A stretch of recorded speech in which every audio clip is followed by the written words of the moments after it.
Hi everyone, welcome back to my channel. Today I'm coming to you with another video in my Letting Go series. Today's topic is about letting go of worrying, and I have 5 strategies that I'm going to be going through that I am actively implementing in my own life to help my brain from constantly worrying. So the first strategy is mindfulness, and this is something that I have talked about a lot on my channel. I am doing a lot of things these days to kind of practice mindfulness from the moment I wake up. I start journaling, which is part of my morning routine, and then I do a little bit of yoga, some meditation. I'm going on walks out in nature just to get out of my home and to kind of be present and be paying attention to the world around me more so than being on my phone or on any devices.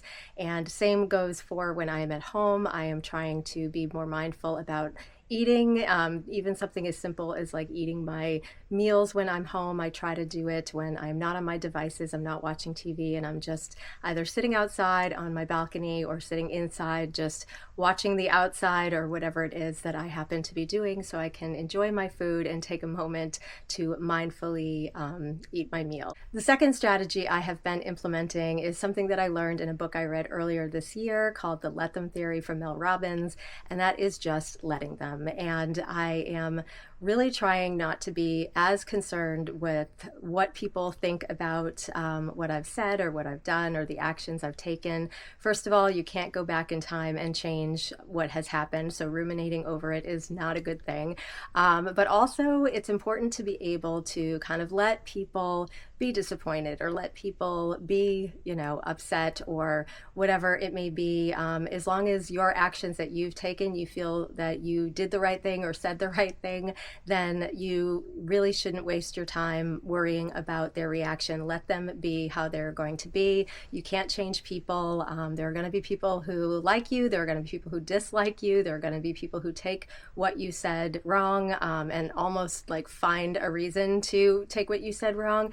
And sometimes you just have to let it be. The third strategy is changing your focus and just refocusing on something else. When you feel yourself worrying or when I am having like moments of stress, sometimes it's really good for me to clear my head and just stop in a moment, catch myself in a moment. That's something I've been doing a lot more of actively these days, trying to like stop my brain and kind of switch it into a different gear. And I will either take a walk outside or just try to do something different to kind of get my mind off of whatever it is that I'm worrying about.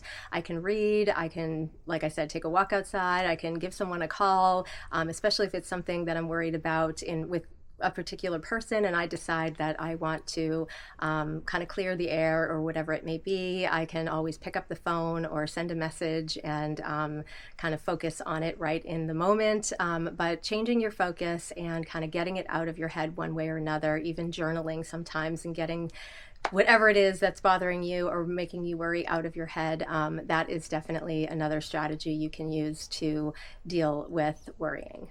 The fourth strategy is really my favorite of the bunch, and that is asking yourself, what's the worst that could happen? And in 90-something% of the time, the things that we worry about are never going to actually happen. And if it is something that you feel in your gut may actually happen, like years ago, I was laid off, and I remember kind of knowing that the layoffs were coming because the job I had at the time, I was privy to some information that led me to believe that my department may be impacted by a kind of transformation the company was going through.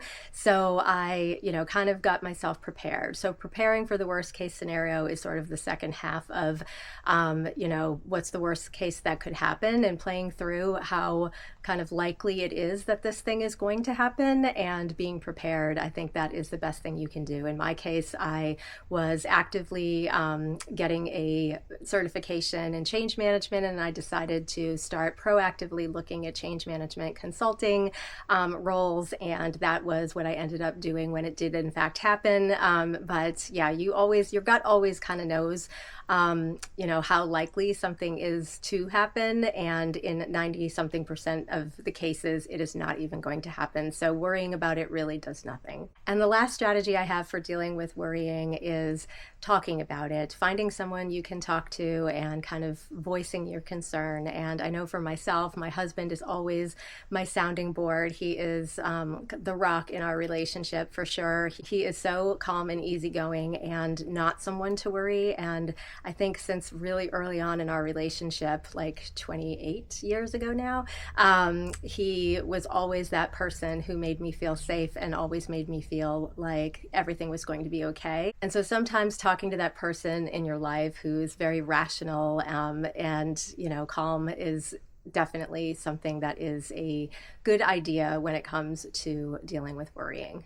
So those are the 5 strategies that I am implementing in my life to let go of worrying. And I should have mentioned that I am a chronic worrier. I have been, diagnosed with anxiety. I have my entire life struggled with anxiety, and it's something that I think, there's no real cure for, unfortunately, other than actively doing things to really try to help deal with the stress or the worry or the anxiety in your life. And in all cases, with all of these videos, getting support, seeking support, whether that be through a professional or whether that be through reading or someone in your life, those are things that can always be helpful. Talking about your feelings and feeling your feelings is something that I'm learning that you really have to do more of in life, and not just shoving things down and continuing to worry in this case. So thank you so much for watching. I hope you enjoyed this video, and I will see you soon in my next one.